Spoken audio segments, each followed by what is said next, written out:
Hello students, welcome to my channel classmate. I hope आप सब अच्छे ही होंगे। और एनवायरनमेंट चैप्टर का आज लास्ट टॉपिक जो है मिनरल साइकिल एंड किस तरह से नेचर में कार्बन डाइऑक्साइड और ऑक्सीजन का बैलेंस मेंटेन रहता है, उस बारे में हम लोग डिस्कस करेंगे। आई होप आप सब अच्छे से एकदम मन लगा के इस चैप्टर को पढ़े हैं। ठीक है, तो इस क्लास को एंजॉय कीजिए। आप नए हैं तो सब्सक्राइब कर दीजिए और वीडियो को सबके साथ जरूर शेयर कीजिएगा। आज क्लास के बाद मतलब लास्ट वीडियो में मैं एक गूगल फॉर्म का एमसीक्यू क्वेश्चन इसके साथ अटैच कर दूंगा। जो चाहेगा एग्जाम दे के आप देख लीजिए। ठीक है, ओके, चलिए चलते टॉपिक में। तो स्टूडेंट्स, अब हम लोग बात करेंगे मिनरल साइकिल के बारे में। ठीक है, जो आवर एनवायरनमेंट चैप्टर का एक बहुत ही इम्पोर्टेंट टॉपिक है। तो किस तरह से मतलब साइकिलिंग होता है मिनरल का, वो हम लोग डिस्कस करेंगे इस टॉपिक में। तो बायोटिक एंड एबायोटिक जो कंपोनेंट्स है हम लोगों का एनवायरनमेंट में, वो एक दूसरे से जुड़ा हुआ है। ठीक है, तो अब क्या होता है, जो न्यूट्रिएंट्स हमको चाहिए, मतलब बायोटिक कंपोनेंट को जो न्यूट्रिएंट्स चाहिए वो एबायोटिक कंपोनेंट उसको सप्लाई करता है। जैसे कि ग्रीन प्लांट्स फूड प्रिपेयर करने के लिए जो चीज़ ज़रूरत है वो सब एबायोटिक कंपोनेंट से वो लेता है। उसके बाद क्या होता है, फूड बनाता है, मतलब खाना बन गया, ग्लूकोज प्रोड्यूस हुआ, फिर उस फूड को एनिमल्स एंड प्लांट्स दोनों ही, मतलब प्लांट्स तो बनाता ही है, उसके बॉडी में भी तो कुछ एनर्जी चाहिए तो ग्लूकोज से ही लेता है इन द प्रोसेस फोटोसिंथेसिस। और एनिमल्स भी उस प्लांट्स को डायरेक्टली इनडायरेक्टली लेता है एज फूड। तो इसी तरह से जो प्रोसेस बन रहा है उससे ये दोनों बड़ा होता है। फिर इन दोनों का जब डेथ हो जाता है तो माइक्रो ऑर्गेनिज्म डिकम्पोजर जो प्रेजेंट है हम लोगों का एनवायरनमेंट में, वो इसको सिंपलर फॉर्म में डिवाइड कर देता है और इसके बॉडी में जो मिनरल्स है उसको फिर सॉयल एयर वाटर में मिक्सअप कर देता है।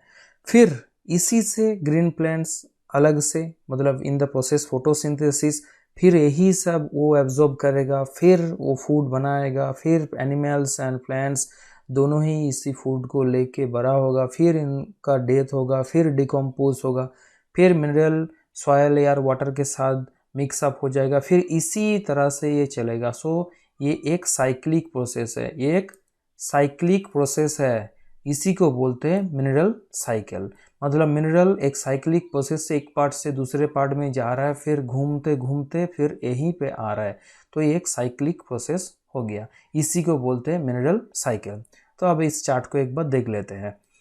जैसे कि सॉइल में सॉइल से स्टार्ट करते हैं। सॉइल से ग्रीन प्लांट्स जो है हम लोगों का प्रोड्यूसर क्या करते हैं, मिनरल्स जो है वो एब्जॉर्ब करता है, फिर वो ग्रीन प्लांट्स एनिमल्स इसको खा जाता है। खाने के बाद ये एनिमल्स, ये पहले देख लीजिए, एनिमल्स ग्रीन प्लांट्स को खाया, फिर एनिमल्स का ड्रॉपिंग मतलब एक्सट्रैक्ट पोर्शन जो आता है that is called animals dropping. ठीक है, तो एनिमल्स ड्रॉपिंग यहाँ पे आके गिरा। दूसरा चीज जो है, एनिमल्स एंड प्लांट्स बोथ जब एकदम फुल एडल्ट हो जाएगा, बड़ा हो जाएगा, ठीक है, तब एक दिन उन दोनों का डेथ हो जाएगा। अब डेथ होने के बाद उसका बॉडी पार्ट को डिकम्पोज करेगा कौन, decomposer. Decomposer in body part को डिकम्पोज करे, उसके साथ साथ एनिमल का जो ड्रॉपिंग्स है उसको भी ये micro organism that is the micro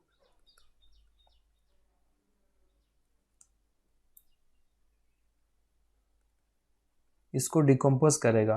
तो दोनों को ही डिकम्पोज करे, डिकम्पोज करने के बाद उसके बॉडी पार्ट में जो मिनरल्स था उसको ये फिर से मिक्सअप करेगा सॉइल में। ठीक है, तो यही प्रोसेस चल रहा है। फिर यही सॉइल के साथ मिक्सअप हो गया, फिर ग्रीन प्लांट्स खाना बनाएगा, फिर एनिमल्स उसको खाएगा, उसका ड्रॉपिंग निकलेगा, फिर एनिमल्स एंड प्लांट्स का जो डेड पार्ट है वो एंड द एनिमल्स ड्रॉपिंग दोनों ही डिकम्पोज होगा डिकम्पोजर के जरिए, फिर मिनरल्स निकलेगा, फिर सॉइल के साथ मिक्सअप होगा, इसी प्रोसेस चलते ही जाएगा, चलते ही जाएगा। तो इसी को बोलते हैं मिनरल साइकिल, और इसी से हम लोगों का एनवायरनमेंट में जो मिनरल है वो बरकरार रहता है। ठीक है, मतलब कहीं पे कुछ लॉस नहीं, मिनरल का कोई लॉस नहीं, एनिमल्स ले रहा है, प्लांट्स ले रहा है, इसी तरह से माइक्रो ऑर्गेनिज्म फिर से आफ्टर द डेथ उसका जो बॉडी पार्ट से मिनरल निकलेगा उसको फिर से वो एबायोटिक जो पार्ट है हम लोगों का एनवायरनमेंट में, उसके साथ वो फिर से वो मिक्सअप करेगा। तो इसी तरह से इंटरेक्शन चलते ही जा रहा है बायोटिक और एबायोटिक कंपोनेंट का हमारे एनवायरनमेंट में। ठीक है, आई होप आप सबको समझ में आया है।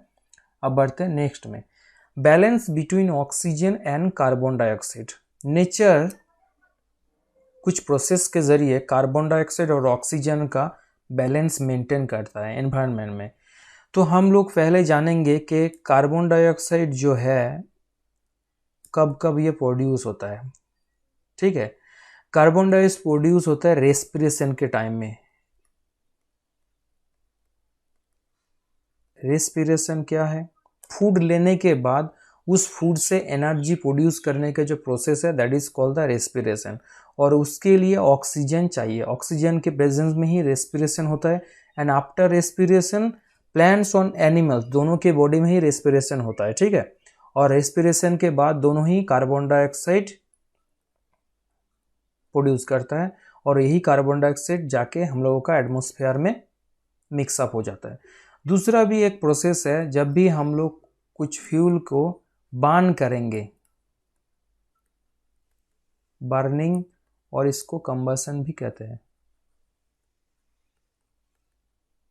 ठीक है, कंबसन और बर्निंग, किसी फ्यूल को जब बर्न करेंगे, बर्न कब होगा? हम बोले थे ऑक्सीजन के प्रेजेंस में ही बर्न होता है, ऑक्सीजन का जरूरत होता है।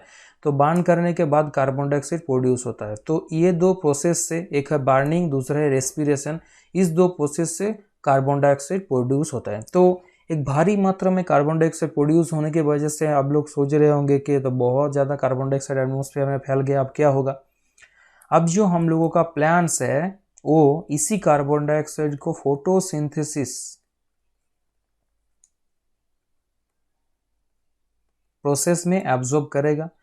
फोटोसिंथेसिस प्रोसेस में प्लांट्स क्या करते हैं? इसी कार्बन डाइऑक्साइड को एब्जॉर्ब कर लेता है और इन रिटर्न क्या देता है? ऑक्सीजन। तो ये जो प्रोसेस है नेचुरल प्रोसेस, इससे एक साइड में ऑक्सीजन से कार्बन डाइऑक्साइड प्रोड्यूस हो रहे हैं और दूसरे साइड में बाया फोटोसिंथेसिस क्या प्रोड्यूस हो रहा है? ऑक्सीजन प्रोड्यूस हो रहा है। कार्बन डाइऑक्साइड ले रहा है, ऑक्सीजन प्रोड्यूस कर रहा है। तो आप देख रहे हैं कि इसी तरह से जो बैलेंस है नेचर में ऑक्सीजन और कार्बन डाइऑक्साइड का, वो बरकरार रह रहा है इसी प्रोसेस के जरिए, और कुछ नहीं चाहिए। ठीक है, तो इसी प्रोसेस से photosynthesis, respiration and burning, respiration and burning में क्या होता है? कार्बन डाइऑक्साइड प्रोड्यूस होता है, इसमें ऑक्सीजन लेता है और कार्बन डाइऑक्साइड देता है। और एक ही सिर्फ ऐसा प्रोसेस है एनवायरनमेंट में जो कार्बन डाइऑक्साइड लेता है, ऑक्सीजन देता है, that is photosynthesis, that is the process photosynthesis. तो फोटोसिंथेसिस के जरिए green plants carbon dioxide absorb करेगा, इन रिटर्न ये ऑक्सीजन देगा। तो इसी सब प्रोसेस के चलते हम लोगों का एनवायरनमेंट में कार्बन डाइऑक्साइड और ऑक्सीजन का जो बैलेंस है वो मेंटेन रहता है। तो फुल चैप्टर में हम लोग देखें कि किस तरह से abiotic and biotic component environment का जो दो पार्ट है वो इंटरेक्ट करता है और इसको एक डायनेमिक सिस्टम को, ये पूरा सिस्टम को मतलब क्या बोले, वर्केबल रहेगा कब? जब इन दोनों के बीच इंटरेक्ट होगा। ठीक है, ये जो डायनेमिक सिस्टम है ये तब तक चलेगा जब तक इन दोनों के बीच इंटरेक्शन है। एक भी कंपोनेंट अगर हट गया तो एनवायरनमेंट पूरा टूट जाएगा, हम लोग भी बेनिस हो जाएंगे। ठीक है, तो आई होप आप सबको ये चैप्टर अच्छा लगा। अगर अच्छा लगा तो सब्सक्राइब कर दीजिए और आप सबसे ज़रूर शेयर कीजिए। ठीक है, तो रखते हैं, जय हिंद।